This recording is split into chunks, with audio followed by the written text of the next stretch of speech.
Welcome back, subscribers. This is Johnny Hopper, and I know last time I was up at Lakewood I wanted to get some good practice in for the National, but it ended up being really sloppy and muddy because it rained all week. So I came back up last weekend, and this was actually the last day that the track was open before they're going to get ready for the National. So I just ran out here right away, and this is basically my sight lap. I pretty much know where everything is, but I do know that they added quite a bit of,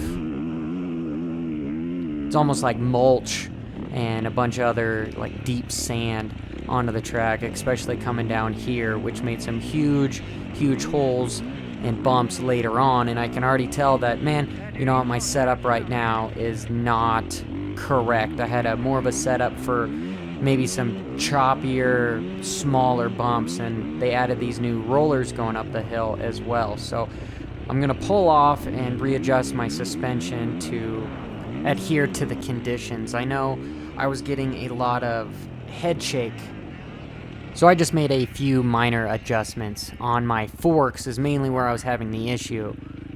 Is throughout the day I went a little bit stiffer on my compression. I went from 15 to 14 is where I liked it. In my rebound I went from 15 to 12 to slow it down a little bit because of the loaminess of the track. I wanted to ride more on top of the dirt as opposed to be in the dirt, because Lakewood gets these fairly big holes and more round bumps per se when it gets rutted and gnarly.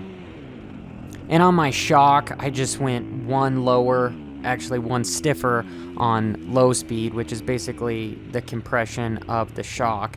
And that's such a minor adjustment, but that's what I ended up for the day, and it's what I feel comfortable going in at the National. I wish I had a kit suspension or had the 10 grand to go buy some nice cone valve forks and yada yada yada, but I don't, so we're gonna run what we brung and just leave it pinned. So let me throw some data at you guys. This was my very first moto. I didn't warm up whatsoever, and why that's not good, especially for if you're going to race, and I'll tell you why in just a second here. So have you ever seen riders at the races warming up on a Aerodyne, a rower, a stationary road bike, or a mountain bike? Well, the reason is you try to get your heart rate fairly pegged where you have the adrenaline and everything as far as racing, where your peak heart rate normally is. Not your max, but fairly peak. I would say 80% or so, just because it makes your body able to withstand that longer than just being totally cold. You get blood through everything. It'll help you get arm pump, yada yada yada. But the reason why I say that is because my first practice session, you can see I went out there and my max was 219, which is really high. You know, this is off my polar that's right on my chest, and my average was 170, and my duration was only 19 minutes. I didn't even do a full 30-minute moto. But why it is so important to warm up before is you'll see, as far as right off the bat, we can see, you know, distance, miles per hour, heart rate, time is 0. Well, we can see just barely into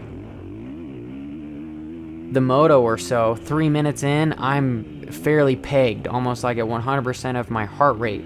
You know, it's 205, and you can see as the moto goes on, well, then my body is finally warmed up, and I'm just staying in between that 170, you know, for the remainder of the time. It took me all the way up to about 7 minutes to get warmed up to where my lap times are consistent, and I'm staying, again, in between that 160 to 180, but I'm not over that 200 like I was before. So it's very important to warm up, especially before a race, even if it's going to be a longer race in general. So just as a comparison, here was my last moto of the day. I felt the best during this time. I had my lines down, I had the suspension, like I said, was doing well, and my body was honestly warmed up and ready to go, because I did 33 minutes this moto, and you can see my max was 197. It wasn't the 219 as it was before, and my average was quite a bit lower as well. And I wasn't trying as hard because, again, my body is warmed up. So let me just look at this. We can just see, you know, so 5 minutes in, I'm hardly moving, you know, 120, and then I'm starting right around 150, 150, and then as I'm pushing a little bit harder, 170, 180, 160, 15, you know. So there were some times where, oh, it actually looks like I was stopped for quite a minute, for probably 5-10 minutes. I was probably checking my lap times from what my wife was telling me. And we get going again, and I'm trying to do some more sprint laps. So even during my sprint laps, my highest I'm getting is a little over that 180. Oh, that was 185 there for a second. Ooh, almost 190. So the takeaway I'm just trying to get across is being warm helps you in the long run when it comes to riding. This is why the professionals do it, and you should start implementing it into your program as well. So just for some shits and giggles, into my moto, let's just see what my lap time is, even with some lappers involved, and I will overlay what gear I'm in as well. So you guys all know I'm trying to qualify for the national. It's been a few years since I've even qualified for any sort of national, let alone Lakewood, and last year the cutoff was right around 215, so my goal was to get under 215 up here. And I know that the track changes, they add more bumps, they add more dirt, they had bigger lips, so it was just a rough estimate on where I should be. And towards the end of my career, riding it wasn't any fun. It was just too much damn work. It was gym this, pay for this, broken that, gotta drive here. It just wore on me towards the end, and it was the only thing I was really good at. So I've been having a hard time finding myself over the last couple years. I've actually had to see a therapist, especially when my career ended was right around the time my father died, and it just seemed everything underneath me was unraveling. And when you are dedicated so much to a certain goal, and then once that is taken away from you, well, it's hard to rebound. And you know, I struggled maybe with a little bit of depression and all sorts of stuff because this was the only thing I was exceptional at. This was supposed to be what I made a living at. This was supposed to be what I got famous at. This was supposed to be yada, yada, yada. And I know envy and jealousy is one of the 7 deadly sins. And unfortunately, I've been very jealous in my path before, especially when it came to racing, being jealous of this guy or that amount of money, or, you know, this rider is much more talented, daddy pays for this, yada yada yada. So I've just been trying to find that passion again of riding. I took a couple of years off, and I said well, for one, I couldn't ride. I never thought I was going to be able to really walk without some certain assistance with an AFO and a cane and whatnot. But, you know, woe's me, Johnny. We hear this shit enough from me. This kid on the 2-Smoke is actually going pretty damn. Oh, is that Rob Chris? He's gonna race the 125 All-Star race, so guys, look out for him. He's actually riding really well.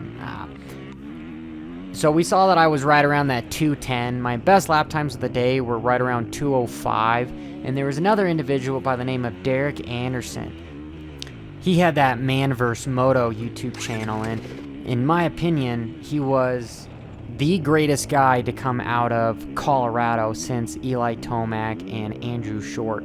And unfortunately, if you've seen my video before about these privateers never going to get a ride because all the factories are grooming these kids to come up and take the places of the retired guys, pretty much awesome riders and privateers are only good for being fill-ins if a rider gets injured. And unfortunately, he fell right into that category. I was, lack of a better word, just jealous of this guy because he was always been more talented and faster than me as a kid. The only time I ever beat him is when he got a really bad start or he DNF'd, and this guy was able to qualify for every national and get inside the top 10 in a couple motos, and it looked for certain that he was going to sweep everyone's dream that everyone's fighting for as far as getting on that factory ride, but it never came. And it's just the lack of money in the industry and the lack of rides, especially for these extremely, extremely talented individuals. So if you see this guy roaming the pits, him and I have always been fairly cordial to each other, but I wouldn't say we're good friends. I'd say we're friends, but we don't hang out. You know, we don't grab a beer together. That's basically the point I'm trying to get across. But if you see him at the Lakewood National, I expect him to qualify 25th to 20th, and he's going to be in the motos, and he's going to be hauling. And he is just one of hundreds over the last 10 years or so that have been, in my opinion, wronged by our sport just because of the lack of sponsorship, lack of money, lack of appreciation for the riders. These guys are gladiators. This is Sparta! They risk their lives and their bodies, and we're all crazy because we love the adrenaline high of riding dirt bikes, and we love that danger part of the sport. It would just be nice to be rewarded for that. And yes, all my stuff is fairly salty.